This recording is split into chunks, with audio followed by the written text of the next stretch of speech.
नमस्कार, बहुत स्वागत है आपका। मैं हूं आपके साथ योगेश पांडे। त्रिपुरा और नागालैंड के रुझानों में बीजेपी को बहुमत नजर आ रहा है। त्रिपुरा में रुझानों के मुताबिक बीजेपी 30 सीटों पर आगे चल रही है। त्रिपुरा में टिपरा मोथा 11 सीटों पर आगे चल रही है। वहीं लेफ्ट कांग्रेस का गठबंधन 17 सीटों पर आगे है।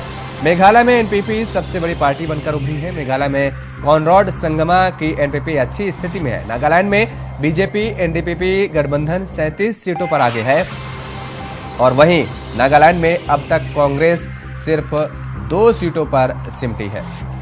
तो लेफ्ट कांग्रेस का गठबंधन 17 सीटों पर आगे चल रही है। आपको बता दें कि मेघालय में एनपीपी सबसे बड़ी पार्टी बनकर उभरी है।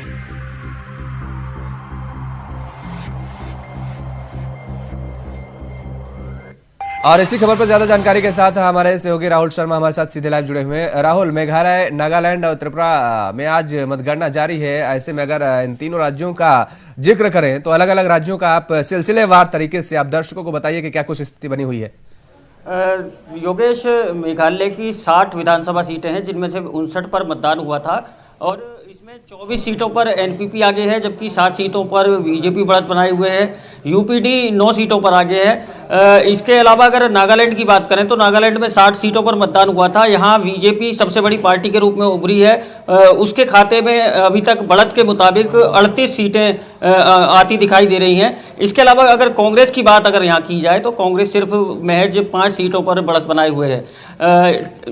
अगर मेघालय की स्थिति पर को देखें तो टीएमसी जो ममता बनर्जी की पार्टी है वो भी 4 सीटों पर बढ़त बनाए हुए है। यूडीपी की बात करें, यूडीपी 9 सीटों पर यहाँ आगे है। इसके अलावा बीजेपी की स्थिति यही है कि 38 सीटों पर बीजेपी आगे है। नागालैंड में एक सीट पर एनपीपी आगे है। त्रिपुरा की बात की जाए तो बीजेपी 31 सीटों पर बढ़त बनाए हुए है जबकि लेफ्ट जो कांग्रेस के साथ मिलकर यहाँ चुनाव लड़ रही है वो महज 18 सीटों पर बढ़त बनाए हुए है। तो कहीं ना कहीं ये कह सकते हैं कि अगर एक मेघालय को छोड़ दिया जाए तो पूर्वोत्तर में बीजेपी की लहर देखने को मिल रही है शुरुआती रुझानों में। जी योगेश, बिल्कुल। लेकिन अगर जिक्र करें हम त्रिपुरा का, त्रिपुरा में जो देखने को मिला है कि 2018 के बाद पहली बार कांग्रेस और लेफ्ट, जो कि कभी प्रतिद्वंदी हुआ करती थी, पहली बार साथ में मिलकर के चुनाव लड़ा है। क्या कुछ असर हुआ इसका? देखिए, अगर अभी तक के रुझानों की बात करें तो कोई असर दिखाई नहीं दे रहा है। अगर पिछले आप त्रिपुरा के विधानसभा के नतीजों के पर निगाह दौड़ाएंगे तो कभी कांग्रेस तो कभी वामपंथी दलों की सरकार यहाँ पर रहती थी। लेकिन ये पहला मौका हम कहेंगे कि पूर्ण बहुमत वाली स्थिति में बीजेपी यहाँ पर नजर आ रही है। तो जाहिर तौर पर बिल्कुल साफ है कि त्रिपुरा की जनता ने कांग्रेस और वामपंथी दलों का जो गठबंधन है उसे बेमेल मानते हुए उसे नकार दिया है और यही वजह है कि बीजेपी यहाँ पर पूर्ण बहुमत के आंकड़े को पार करती हुई दिखाई दे रही है। योगेश, बिल्कुल। अगर मेघालय का हम जिक्र करें तो मेघालय में क्या त्रिशंकु की स्थिति बनती नजर आ रही है क्या? एनपीपी सबसे बड़ी पार्टी के रूप में उभर आ रही है। 24 सीटों पर एनपीपी आगे है, 7 सीटों पर बीजेपी आगे है, यूडीपी 4 सीटों पर आगे है। तो कहीं ना कहीं अभी तक की जो स्थिति है उससे यही लग रहा है कि यहाँ पर या तो गठबंधन की सरकार बनेगी और या फिर त्रिकोणीय स्थिति भी हो सकती है, लेकिन उसके लिए इंतजार करना होगा पूरे नतीजे सामने आने का। जी योगेश, बिल्कुल। क्या कुछ फैक्टर रहे अगर हम अलग अलग राज्यों का जिक्र करें, क्योंकि वहां पर जिस तरीके से मतदान हो रहा है, कौन से फैक्टर रहे जो महत्वपूर्ण हुए और पार्टियों को, जो भारतीय जनता पार्टी का हम जिक्र करें या किसी अन्य राजनीतिक दल का हम जिक्र करें, जो उनको बेनिफिट पहुंचाते नजर आ रहे हैं? देखिए योगेश, सबसे बड़ा जो फ़ायदा बीजेपी को मिला है वो विपक्ष के बिखराव का फ़ायदा बीजेपी को मिलता नज़र आ रहा है। चाहे टीएमसी की बात की जाए, चाहे कांग्रेस की बात की जाए, चाहे वामपंथी दलों की बात की जाए, चाहे एनपीपी की बात की जाए, यूडीपी की बात की जाए, तो ये तमाम जो विपक्षी दल हैं ये तमाम अगर एकजुट होकर चुनाव लड़ते तो संभवतः बीजेपी जो 2 राज्यों में इस समय बहुमत पाती दिखाई दे रही है वो स्थिति उसकी ना होती। तो कहीं ना कहीं ये कहना गलत नहीं होगा कि विपक्षी बिखराव का फ़ायदा बीजेपी को पूर्वोत्तर के राज्यों में मिला है और उसी के चलते ये परिणाम देखने को मिल रहे हैं कि त्रिपुरा में 31 सीटों पर बीजेपी आगे है, लेफ्ट और कांग्रेस जो 18 पर सिमट गई है। तो कहीं ना कहीं जो विपक्षी दलों का एक गठबंधन त्रिपुरा में हुआ कांग्रेस और लेफ्ट का, तो उसे भी जनता ने अच्छा संकेत नहीं माना है और यही वजह है कि बीजेपी बढ़त की ओर है। जी बिल्कुल, बहुत बहुत शुक्रिया तमाम सारी जानकारी देने के लिए। राहुल शर्मा हमारे साथ जुड़े हुए थे, हमारे सहयोगी, जिन्होंने बताया किस तरीके से अलग अलग राज्यों में मतगणना जारी है और कौन किससे आगे चल रहा है। उधर झारखंड कैबिनेट की बैठक आज शाम 4 बजे से प्रोजेक्ट भवन में होगी। बैठक में कई महत्वपूर्ण प्रस्ताव पारित होने के आसार दिखाई दे रहे हैं। सूत्रों से मिली जानकारी के अनुसार राज्य सरकार राज्य की नियोजन नीति के साथ साथ स्थानीय नीति को लेकर कोई नया फैसला ले सकती है। बता दें कि पिछले विधानसभा के सत्र के दौरान सरकार ने 32 के खतियान आधारित स्थानीय नीति पारित कराकर राजभवन में भेजा था, लेकिन राजभवन ने इसमें कई तरह की अड़चनों का जिक्र करते हुए वापस सरकार को भेज दिया था। और अब राज्य सरकार को एक बार फिर से इस नीति को लेकर फैसला लेना है। इससे में संभावना व्यक्त की जा रही है कि सरकार की तरफ से पहले कैबिनेट में नई नीति लाई जा सकती है और फिर इसे विधानसभा में पारित कराने की पहल की जा सकती है।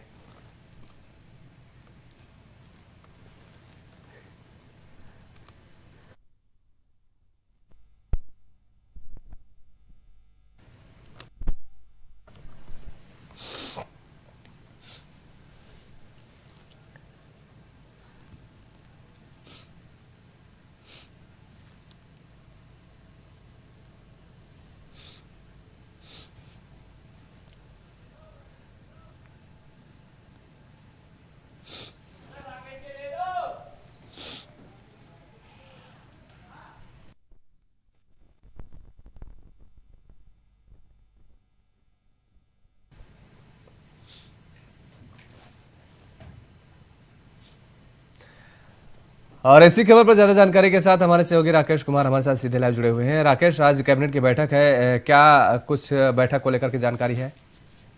देखिए योगेश, आज के बैठक की बात की जाए तो निश्चित तौर कहा जा सकता है कि कैबिनेट की बैठक काफी महत्वपूर्ण मानी जा रही है और सबसे बड़ी बात कही जा सकती है कि जिस तरीके से राज्य में जो गंभीर मुद्दे थे, खास करके स्थानीय नीति को लेकर के, 32 के खतियान को लेकर के जो बवाल चल रहा था, उस पर फिर से एक बार सरकार पहल करने की कोशिश करने वाली है। और मुझे जो जानकारी मिल पाई है अब तक कि शायद आज की इस कैबिनेट की बैठक में फिर से एक बार स्थानीय नीति या फिर नियोजन नीति, इन दोनों को लेकर बातचीत की जाएगी और कैबिनेट की तरफ से कोई बड़ा फैसला लिया जा सकेगा।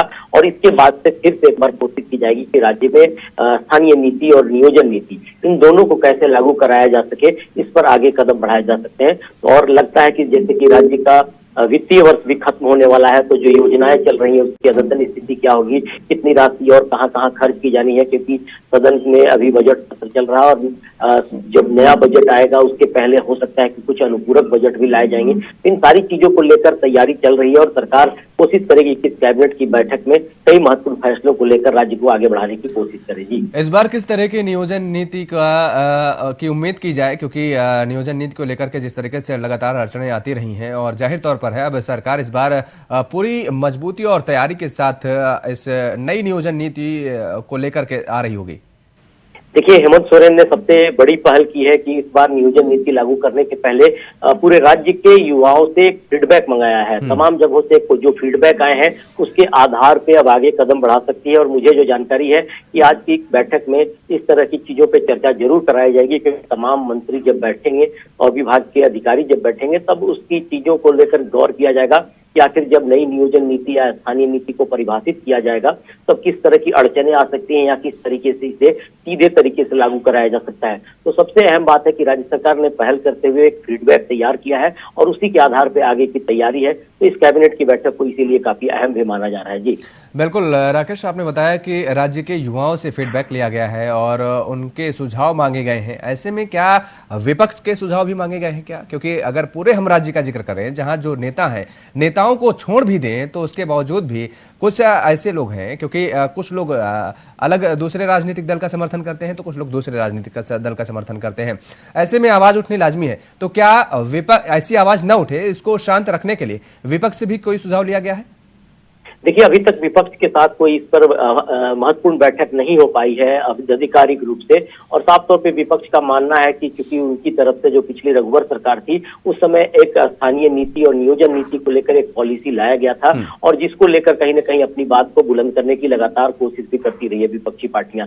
तो कहीं ना कहीं इस बार अभी तक कोई बातचीत तो हो नहीं पाई है, लेकिन इंतजार होगा शायद सरकार की पहल का, और सरकार की जैसे ही पहल होगी उसके बाद से उस प्रतिक्रियाएं आएंगी, क्योंकि सरकार अभी तक उन लोगों से कोई बातचीत अभी तक नहीं की है। जी, बहुत बहुत शुक्रिया तमाम सारी जानकारी देने के लिए। राकेश कुमार हमारे सहयोगी हमारे साथ जुड़े हुए थे, जिन्होंने बताया किस तरीके से इस बार राज्य सरकार पूरी तरीके से तैयार नजर आ रही है और झारखंड कैबिनेट की बैठक होनी है आज।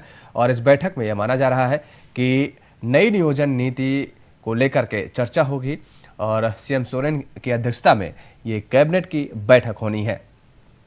नई नियोजन नीति का प्रस्ताव आज कैबिनेट के सम्मुख रखा जा सकता है। कार्मिक विभाग ने नई नियोजन नीति को लेकर पूरी तरीके से तैयार कर ली है और 30,000 नियुक्तियों का रास्ता भी साफ होगा, ऐसी उम्मीद लगाई जा रही है।